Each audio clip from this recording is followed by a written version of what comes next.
സംസ്ഥാന ബജറ്റിൽ പ്രതീക്ഷയർപ്പിച്ച് മത്സ്യബന്ധന മേഖല. ബോട്ടുകൾക്ക് ഡീസൽ സബ്സിഡി, മത്സ്യബന്ധന തുറമുഖങ്ങളിൽ ആധുനിക ശീതീകരണ സംവിധാനങ്ങൾ, ആഴക്കടൽ മത്സ്യബന്ധനത്തിന് സമഗ്ര പദ്ധതി എന്നിങ്ങനെ നിരവധി ആവശ്യങ്ങളാണ് മേഖല ഉന്നയിക്കുന്നത്. തീരക്കടൽ മത്സ്യസമ്പത്ത് കുറഞ്ഞ സാഹചര്യത്തിലാണ് ആഴക്കടലിലെ മത്സ്യസമ്പത്ത് ചൂഷണം ചെയ്യാൻ കൂടുതൽ പദ്ധതികൾ വേണമെന്ന ആവശ്യം ശക്തമാവുന്നത്.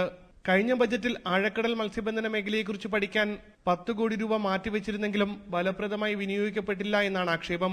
ആഴക്കടൽ മത്സ്യബന്ധനത്തിനായി തൊഴിലാളികളെ പരിശീലിപ്പിച്ച് വലിയ ബോട്ടുകൾ വാങ്ങാനുമെല്ലാം കൂടുതൽ തുക വകയിരുത്തുക, ഡീസൽ ബോട്ടുകൾ വ്യാപകമായ സാഹചര്യത്തിൽ മണ്ണെണ്ണയ്ക്ക് നൽകുന്നത് പോലെ ഡീസലിനും സബ്സിഡി നൽകുക, മത്സ്യബന്ധന തുറമുഖങ്ങൾ ആധുനികവൽക്കരിക്കുക, ഇങ്ങനെ നീളുന്നു ആവശ്യങ്ങൾ.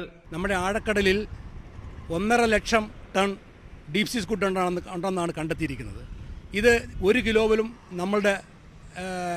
നമ്മളിതുവരെ പിടിച്ചിട്ടില്ല.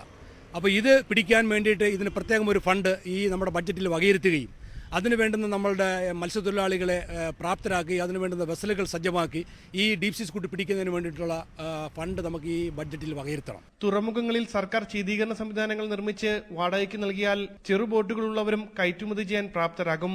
ട്രോളിംഗ് നിരോധന കാലഘട്ടങ്ങളിൽ സൗജന്യ റേഷനു പുറമെ തൊഴിലാളികൾക്ക് ധനസഹായം നൽകാനും കൂടുതൽ തുക വകയിരുത്തണം. കടൽഭിത്തി നിർമ്മാണം, മത്സ്യത്തൊഴിലാളികൾക്കുള്ള ഭവന പദ്ധതി, ഇൻഷുറൻസ് പരിരക്ഷ, മത്സ്യബന്ധന ഉപകരണങ്ങൾക്കുള്ള ഇൻഷുറൻസ് തുടങ്ങിയവയ്ക്ക് കൂടുതൽ തുക വകയിരുത്തുക എന്ന ആവശ്യവും ഉയരുന്നുണ്ട്. ബജറ്റിൽ പരിഗണന ലഭിക്കുമെന്ന പ്രതീക്ഷയിലാണ് ഉൾനാടൻ മത്സ്യബന്ധന മേഖലയും.